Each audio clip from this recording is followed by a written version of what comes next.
तुझ्या पापाची क्षमा झाली आहे. म्हणून या जगामध्ये एकच नाव आहे, एकच नाव दिलेलं आहे वर स्वर्गात आणि खाली पृथ्वीवर, एकच नाव येशू ख्रिस्त, ज्याच्याद्वारे माणसाच्या पापाची क्षमा होते. हालेलुया. दुसरं कोणतंच नाव नाही. का नाव नाही? मी तुमच्यासाठी वधस्तंभावर रक्त सांडलं नाही. आणि आता सांडलं जरी, आता तुम्ही म्हणले मला येशूसारखं खिळून मारा आणि ते रक्त शुद्ध करता, नाही होऊ शकत. कारण मी माझ्या आईवडिलापासून जन्मलो. माझा जन्म माझ्या आईवडिलापासून झाला आणि त्यांचा मी पुत्र आहे. परंतु येशूचा जन्म देवाच्या आत्म्यापासून झालेला आहे. आणि पवित्र ते रक्त वधस्तंभावर सांडल्या गेलेलं आहे. म्हणून माझं रक्त पवित्र नाही, ऑलरेडी माझं रक्त अशुद्ध आहे. पण येशूचं पवित्र रक्त वधस्तंभावर सांडलं म्हणून तुमच्या आणि माझ्या पापाची क्षमा झाली आहे आणि सार्वकालिक जीवन मला प्राप्त झालं. म्हणून जो कोणी येशूच्या रक्तावर विश्वास ठेवतो, जो कोणी येशूचं सामर्थ्य स्वीकारतो, त्याची पापे लाखेसारखी लाल जरी असली आणि त्याने क्षमा मागितली, त्या क्षणी ती बर्फासारखी शुभ्र. ते सामर्थ्य फक्त येशूच्या रक्तामध्ये आहे.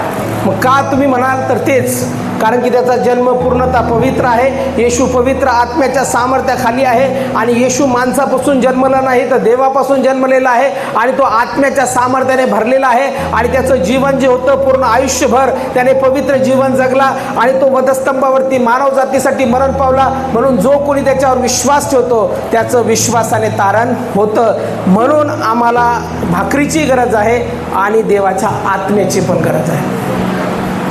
पवित्र शास्त्र काय सांगतं? लूक 4:4 मध्ये, लूक 4:4 मध्ये सगळ्यांना वचन माहिती आहे. मनुष्य केवळ भाकरीने जगेल असे नाही तर परमेश्वराच्या मुखातून निघणाऱ्या प्रत्येक वचनाने जगेल. मग मला सांगा, भाकर आणि वचन काही जणाला समजतच नाही.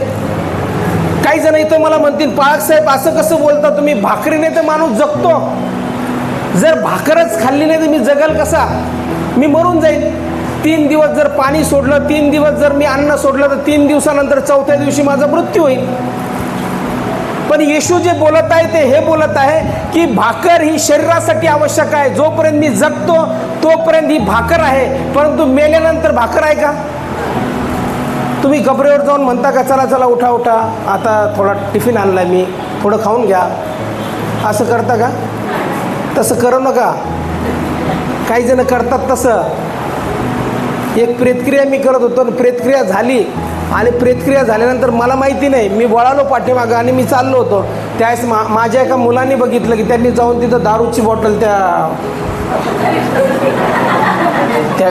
कमरेजवळ ठेवली, दारूची बॉटल आणि ते सिगरेट काय ठेवले. आणि मग एक जण मला येऊन म्हणतो, ते बाळासाहेब ते त्यांनी दारूची क्वार्टर ठेवली होती तर. अरे म्हणलं, आयुष्यभर दारू पिऊन मिला आणि आता दारू ठेवली, तर खरंच पिईन का उठून? रात्री लगेच चला एक एक पॅक 90 होऊ द्या, नाही पिणार. असं काही करू नका. जिवंतपणे आपण कोणाला भाव देत नाही, सांभाळत नाही, काय नाही. मग मेल्यावर म्हणतो लय चांगला होता, कसं झालं, वाईट झालं. आणि जिवंत होता त्यावेळेस त्याला शिव्या घाला, मारायला. आता माणूस लय वेगळा आहे, माणूस लय स्वार्थी आहे. एखादा माणूस जिवंत असतो त्यावेळेस त्याची सेवा करत नाही माणूस, मेल्यानंतर त्याचं लय गुणगान गातो, हा लय चांगला होता, तो लय चांगला होता. तर तसं करू नका. जिवंतपणे जे करायचं ते करा. मेल्यानंतर कोण नाही, मेला संपला.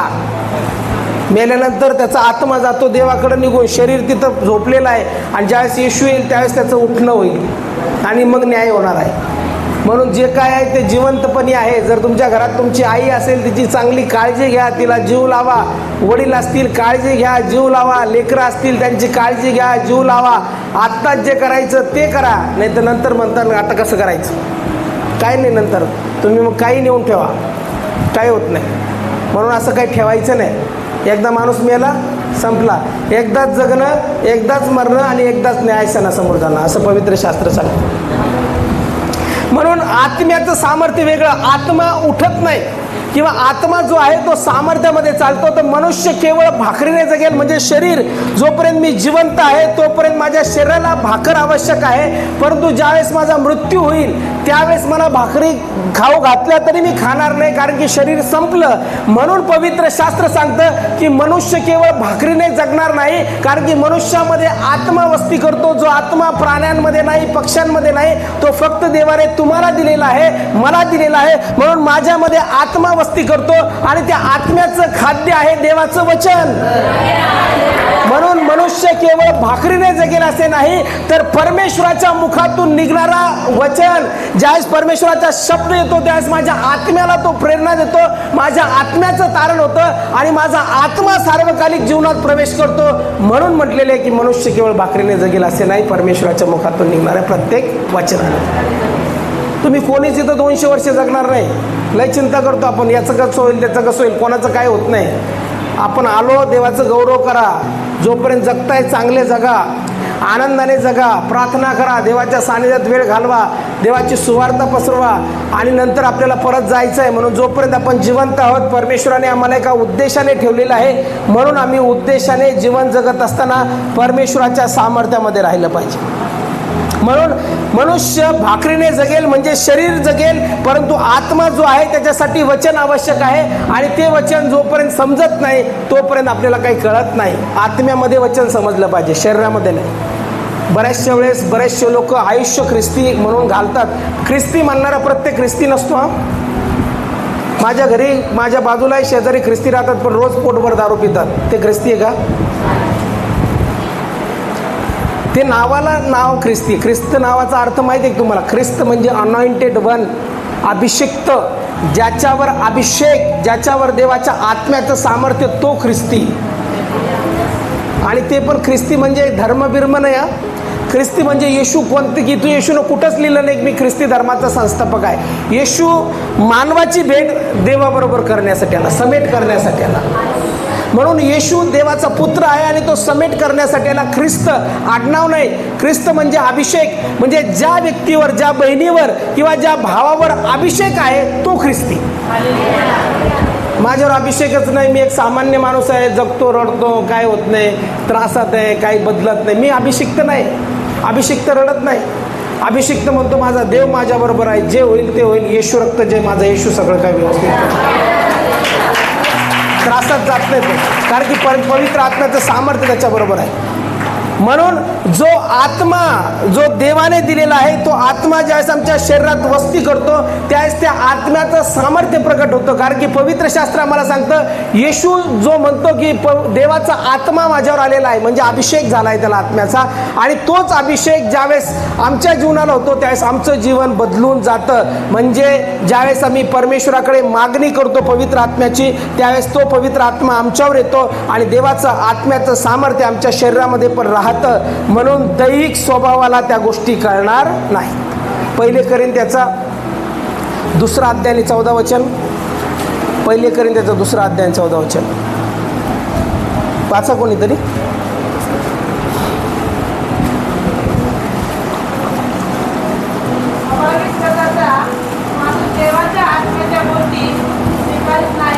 स्वाभाविक वृत्तीचा माणूस देवाच्या आत्म्याच्या गोष्टी स्वीकारत नाही, कारण त्या त्याला मूर्खपणाच्या वाटतात. आता माझं बोलणं काही जणांना समजत नाही. का समजत नाही? कारण मी आत्म्याचं बोलतो. आणि जो दैहिक माणूस असला, तो नेहमी पिक्चर पाहणारा असला, नेहमी जगात राहणारा असला, त्याला काही वचनाचं ज्ञान नसलं, काय नसलं, त्याला काय समजतच नाही. राव, काय समजतच नाही, काय बोलतात ते, काय समजतच नाही समजणार.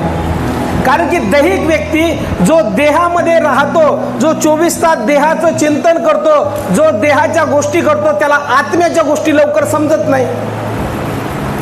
मग घरातून कोणी अविश्वासणार असला आणि त्याला म्हटलं चल ना इकडं, चल प्रार्थनेला चल, त्याला नाही कळत. त्यासाठी पहिले प्रार्थना करा, देवाजवळ मागा, तो बदलल आणि मग तो येईल, तो वचन शिकल, त्यावेळेस त्याला त्या गोष्टी समजायला लागेल. अशा त्याला समजणार नाही. जे मी तुम्हाला सांगतो ते जर बाहेर जाऊन सांगितलं लवकर त्यांना समजणार नाही, कारण त्याच्यासाठी त्यांना आत्मिक नेत्र उघडले पाहिजे. कारण की येशू ख्रिस्त देखील म्हणतो एका ठिकाणी की देवा यांचे आध्यात्मिक नेत्र उघडले जावं म्हणून त्यांनी प्रार्थना केली आणि मग त्यांना ते नेत्र आले आणि ते उघडले आणि त्यावेळेस त्यांना या गोष्टी कळू लागल्या. म्हणजे आत्म्याचे नेत्र पण आहेत, हे नेत्र वेगळे. ह्या डोळ्यांनी मला फॅन दिसतो, लाईट दिसतं, सगळं दिसतं, पण एक आत्मिक दृष्टी आहे. त्या आत्मिक दृष्टीमध्ये तुम्हाला आत्मिक जग दिसायला लागतं आणि ती आत्मिक दृष्टी देवाच्या आत्म्याच्या सामर्थ्याने प्राप्त होते. म्हणून येशू जो आहे तो पूर्णपणे पवित्र आत्म्याच्या अभिषेकाखाली होता. म्हणून अभिषेकाखाली आलं पाहिजे. अभिषेक म्हणजे देवाचा आत्मा आम्हाला स्पर्श करतो आणि त्यावेळेस त्या अभिषेकामध्ये आम्ही चालायला लागतो. अभिषेक जर नसला तर आम्ही सामान्य असतो आणि अभिषेक जर नाही तर आमच्याकडून कोणतंही कार्य होऊ शकत नाही. प्रार्थना केली तरी पण त्या ठिकाणी बदल येत नाही. का? कारण की अभिषेकाशिवाय दुष्ट आत्मे पळत नाहीत. म्हणून आम्ही म्हणतो की हा देवाचा सेवक एवढा अभिषिक्त आहे, तसे इतर देवाच्या सेवकाने प्रार्थना केली तर का होत नाही. तुलना आपण करतो बऱ्याचशा वेळेस आणि मग वाटतं असं कसं काय असेल. पण पवित्र आत्म्याचं सामर्थ्य, अभिषेक ज्याच्यावरती आहे त्याच्याद्वारे महान कार्याची सुरुवात होते. म्हणून अभिषेक आपल्याला ओळखता आला पाहिजे.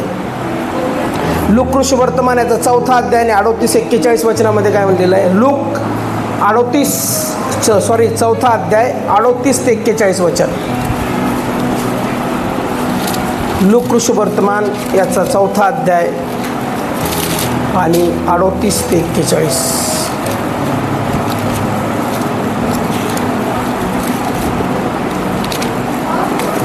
समजते का मी काय बोलतो ते.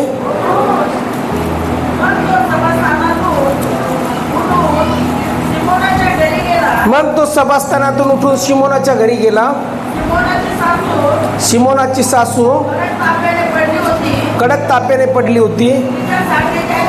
तिच्यासाठी त्याने त्याला विनंती केली. तेव्हा त्याने तिच्यावर ओनून प्रार्थना केली. तापेला दटाविले. तेव्हा तिचा ताप निघाला व लगेच ती उठून त्याची सेवा करू लागली. या ठिकाणी पवित्र शास्त्र आम्हाला सांगतं की येशू सभास्थानातून निघून शिमोनाच्या घरी गेला. शिमोनाची सासू तापाने आजारी होती. त्यांनी येशूला तिले बरे करण्याची विनवणी केली किंवा विनंती केली आणि येशू मग तिच्या जवळ गेला. आता येशूचं सामर्थ्य बघा कसं आहे. येशू सभास्थानात म्हणतो की परमेश्वराचा आत्मा माझ्यावर आलेला आहे, तो अभिषेकाने भरलेला आहे. आणि जसा तो गेला आणि गेल्यानंतर त्याने दटावलं, त्या तापेला दटावलं, धमकावलं तापेला. मग या शरीराचं तापेने कसं ऐकलं. अभिषेक होता त्याच्यावर, पवित्र आत्म्याचं सामर्थ्य होतं. मग ज्याच्यावर सामर्थ्य आहे त्याचा आजार देखील ऐकतात. येशूवरती ते सामर्थ्य होतं आणि मग येशूने तापेला दटावलं. त्यावेळेस लगेच तिच्यातली ताप गेली आणि इथं म्हटलेले ती त्याची सेवा करू लागली. सूर्य मावळतीला जात असताना ज्यांची माणसे निरनिराळ्या रोगांनी आजारी होते त्या सर्व लोकांनी त्याच्याकडे त्यांना आणलं. प्रत्येकाच्या डोक्यावर हात ठेवून त्याने त्यांना बरे केले. कित्येकामधून अशुद्ध आत्मे बाहेर आले. ते अशुद्ध आत्मे ओरडत होते आणि म्हणत होते तू देवाचा पुत्र आहेस. परंतु त्याने त्यांना दटावले, बोलू दिले नाही, कारण त्यांना माहिती होते की तो ख्रिस्त आहे, अभिषिक्त आहे. म्हणजे अभिषेकाने त्या ठिकाणी दुष्ट आत्म्याचं सामर्थ्य निघून जातं. पवित्र आत्म्याच्या अभिषेकाशिवाय आम्ही काही करू शकत नाही आणि अभिषेक ज्यावेळेस येतो त्यावेळेस तो अभिषेक सामर्थ्य घेऊन येतं. म्हणून सामान्य राहू नका. उपास प्रार्थना करत असताना देवाला अभिषेक मागा. जे उपास करत आहे त्यांनी फक्त नॅचरली असे उपास करू नका. आला दिवस चालला उपास नाही. रोज प्रार्थना करा आणि म्हणा की जे अभिषेक प्रभू येशू ख्रिस्तावरती होता तो अभिषेक आजच्या काळामध्ये माझ्यासाठी दिलेला आहे. प्रभू मला पवित्र आत्म्याने भर, मला पवित्र आत्म्याच्या दानाने भर, पवित्र आत्म्याचे दान माझ्याद्वारे कार्य करो. विद्येचं वचन, ज्ञानाचं वचन, निरोगी करण्याची शक्ती, अद्भुत कार्यशक्ती, विश्वासाचं दान, भाषा बोलण्याची शक्ती, भाषेचा अर्थ सांगण्याची शक्ती, हे सगळे दान परमेश्वराने आमच्यासाठी दिलेलं आहे. कारण की जो कोणी पवित्र आत्म्याच्या अभिषेकामध्ये चालतो ही दाने त्याच्याद्वारे कार्य करतात. म्हणून प्रार्थना करा, उत्कंठा बाळगा की प्रभू तुझ्या आत्म्याचा अभिषेक कर आणि त्या अभिषेकामध्ये मला चालव. येशू अभिषेकाने भरलेला होता. येशूचं शरीर अभिषिक्त होतं. म्हणून पवित्र शास्त्र शास्त्र आम्हाला सांगतं की येशूने ज्या ज्या वेळेस कार्य केलं त्यावेळेस आत्म्याने भरून ते कार्य केलं आणि त्याच्यातून ते सामर्थ्य निघत होतं. लूक 6 मध्ये पण म्हटलेलं आहे बघा, लूक 6:17 ते 19 मध्ये येशूमधून ते सामर्थ्य निघत होतं. म्हणजे ते सामर्थ्य कशाचं? अभिषेकाचं, पवित्र आत्म्याचं. देवाचा आत्मा त्याच्याबरोबर होता आणि ते आत्म्याचं सामर्थ्य त्याच्यातून निघत होतं आणि ते अनेकांना स्पर्श करत होतं. वाचा लूक 6:17 ते 19. सापडलं कोणाला?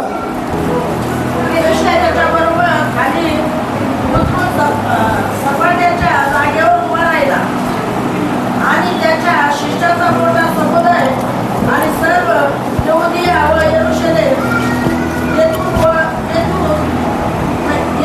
सोर या सीदोन याकडल्या समुद्र किनाऱ्यापासून त्याचे श्रवण करवयास व आपले रोग बरे करून यावेळेस जे लोक आले होते त्याचा मोठा जमाव तेथे उभा होता.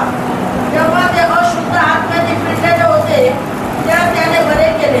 तेव्हा सर्व समुदायाची त्याला स्पर्श करण्याची धडपड झालेली होती, कारण त्याच्यातून सामर्थ्य निघून ते सर्वांस निरोगी करीत होते. बघा, या ठिकाणी काय म्हटलेलं आहे? त्याच्यातून सामर्थ्य निघून ते सर्वांस बरं करीत होते. त्या शरीरातून सामर्थ्य निघत होतं. आपल्या शरीरातून निघतंय का? मग ते निघायला पाहिजे. मला तेच सांगायचं रहस्य. रहस्य हे देवाच्या आत्म्याच्या अभिषेकामध्ये आहे, निरोगीपणाचं, सामर्थ्याचं. मी सांगतो, एक अभिषिक्त माणसाने असा हात ठेवला तर ते घर आशीर्वादित होतं. अभिषेक पाहिजे. मग विदाऊट अभिषेक किती झटान, किती प्रार्थना करा, काही करा, काय होत नाही.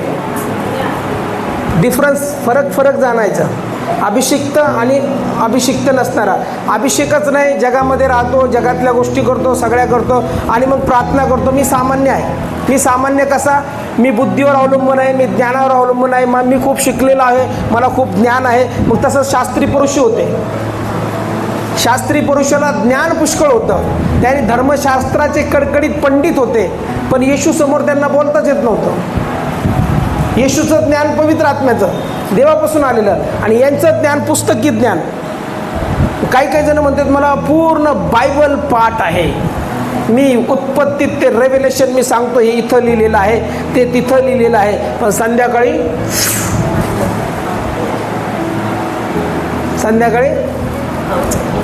ते ज्ञान आहे. तुम्ही किती शिकलेले आहात डझंट मॅटर. तुम्हाला किती ज्ञान आहे, तुम्ही PhD झालेला आहे, तुम्ही बायबल 3दा 4दा उकळून पेलेला आहे, काही हरकत नाही. पवित्र शास्त्र सांगतं तो विश्वास तर भूते देखील ठेवतात.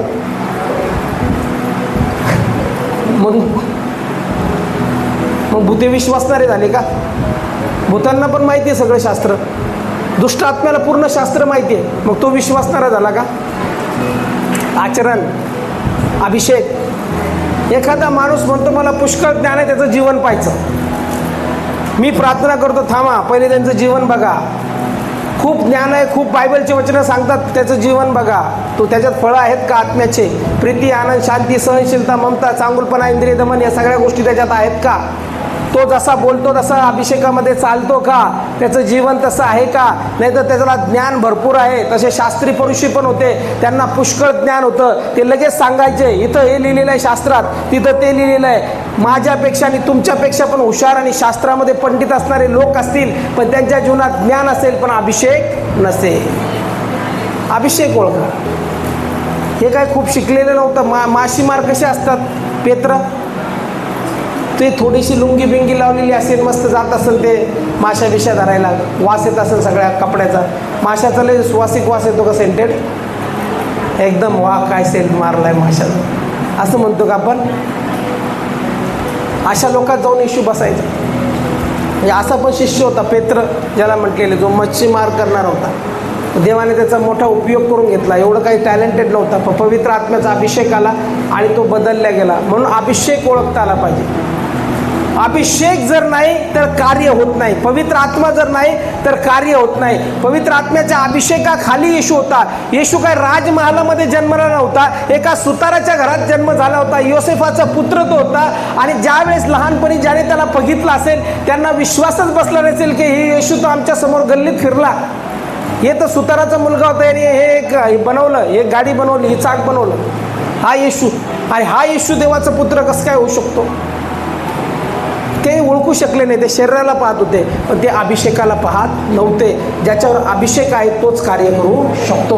म्हणून तुम्ही उपवास आणि प्रार्थना करत असताना देवाजवळ हे मागा की देवा माझं जीवन कोरडं असू देऊ नको, देवा माझ्या जीवनामध्ये अभिषेक असू दे. कारण की अभिषेक असला तर देव माझ्याबरोबर असेल आणि देवाचं सामर्थ्य माझ्याबरोबर असेल. मग माझी प्रत्येक उपवास आणि प्रार्थना एक सामर्थ्याने भरलेली असेल. आणि तेच सामर्थ्य येशूने आज सगळ्यांना दिलं आहे. तेच सामर्थ्य. येशू काय म्हणतो? मी जातो आणि तुमच्यासाठी कैवारी आत्मा पाठवतो. मग तो आत्मा कोणता? तो आत्मा हाच आत्मा जो आत्मा त्याच्यावरती होता, जो देव आत्मा, त्याचा अभिषेक जो त्याच्यावरती होता. तो म्हणतो मी जातो आणि तुमच्यासाठी कैवारी पाठवतो. म्हणजे इथे बसलेल्या प्रत्येकासाठी देवाच्या आत्म्याचा अभिषेक आहे. म्हणून येशू म्हणतो मी जातो आणि तुमच्यासाठी कैवारी आत्मा पाठवतो. मग आज जे उपास आणि प्रार्थना करत आहे, प्रार्थना करा की जास्तीत जास्त पवित्र आत्म्याचा अभिषेक माझ्यावर हो. अभिषेक वाढण्यासाठी प्रार्थना करा.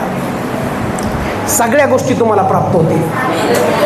प्रार्थना करायची गरज नाही मग या गरजेसाठी. ही गरज आहे, ती गरज आहे, असं आहे, तसं आहे. जो अभिषेकाने भरलेला आहे त्याची काय गरज हो? अभिषिक्त ज्याच्या जीवनात देवाचं सामर्थ्य आहे तो जी प्रार्थना करेल ती सक्सेस. लय वेळ प्रार्थना करायची गरज नाही मला. मी जर अभिषेकाने भरलेले, मी एक शब्द बोललो तरी काम करणार. प्रभू माझ्याबरोबर आहे. नाही अभिषेक तर मग दिवसभर ओरडत बसावं लागेल मला. तरी देव म्हणेल नाही, मी नाही ऐकल्याचं प्रार्थना. कनेक्शनच नाही ना, आत्म्याचा संबंधच नाही. कारण की आत्मा अनिर्वाच्य कन्याने देवाबरोबर मध्यस्थी करतो. आणि ख्रिस्ती लाईफ तेच आहे की जे अभिषेकाचं लाईफ आहे. अभिषेक जर नसेल तर मग ते एक शाळा झाली, ते एक ज्ञानाचं झालं. फक्त मी हुशार, मी भाषण देतो आणि तुम्ही भाषण ऐकता आणि टाळ्या वाजवता आणि भाषण झालं, भाषण संपलं, भाषण घरी गेलं. भाषण नाही, इथं देवाच्या आत्म्याचं सामर्थ्य कार्य करतं. एक मोटिवेशनल स्पीकर तुम्हाला फार उत्तेजित करू शकतो. एक मोटिवेशनल स्पीकर तुम्हाला पंप मारू शकतो. एक मोटिवेशनल स्पीकर तुमच्या खिशातून खूप सारे पैसे काढू शकतो. पण एक मोटिवेशनल स्पीकर तुमच्या जीवनात अभिषेक देऊ शकत नाही.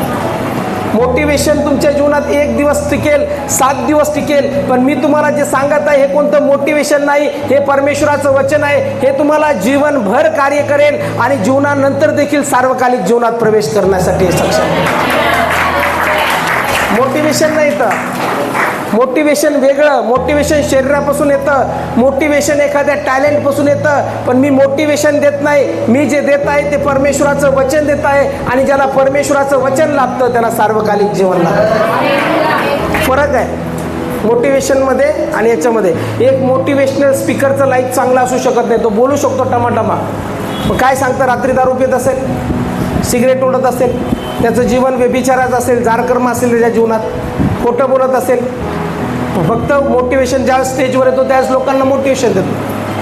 पण पवित्र आत्म्याने भरलेलं तसं जीवन नसतं. या सगळ्या गोष्टीपासून दूर राहावं लागतं आणि फक्त पवित्र जीवन जगावं लागतं. कारण की त्यालाच पवित्र आत्मा म्हटलेला आहे. आत्मा पवित्र आहे आणि तो पवित्र आत्मा एक विश्वासणाऱ्याच्या जीवनात येतो ज्यावेळेस तो त्याचं जीवन देवाला समर्पित करतो आणि मग त्याच्यातून अभिषेक फ्लो होतो. म्हणजे ज्यावेळेस मी प्रार्थना करतो त्यावेळेस मी प्रार्थना करत असताना अभिषेक येतो, पण पवित्र आत्मा लोकांना स्पर्श करतो आणि आत्म्याचं सामर्थ्य लोकांना बरं करतं. म्हणून देवाचं सामर्थ्य कार्य करतं, माणूस कार्य करत नाही. माणसाच्या शरीराचा उपयोग होतो.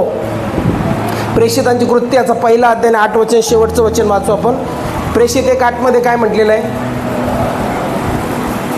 प्रेषित 1:8 वाचा.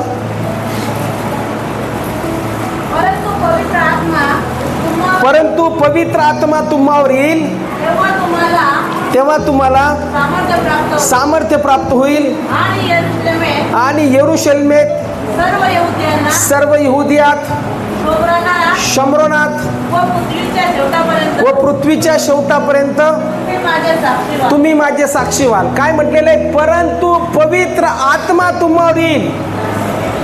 शिष्यांनी लगेच येशूचा मृत्यू झाला, स्वर्गारोहण झालं, लगेच बायबल उचललं, लगेच सेवेला सुरुवात केली नाही.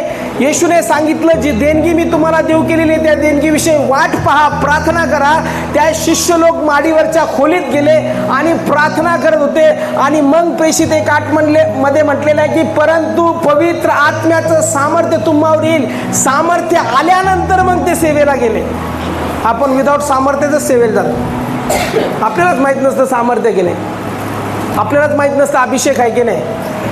आणि आपण जातो प्रार्थना करायला, मग फसगत होते आणि मग त्रास होतो. आणि मग काय म्हणतो आपण, मी प्रार्थना केली आणि मलाच त्रास झाला, मलाच संकट आले, मलाच आता जीव लागा ना कुठं, असं वाटतंय मरून जावं. असं अभिषिक्त बोलतात. कधी बोलतात? अभिषेक नसल्यावर.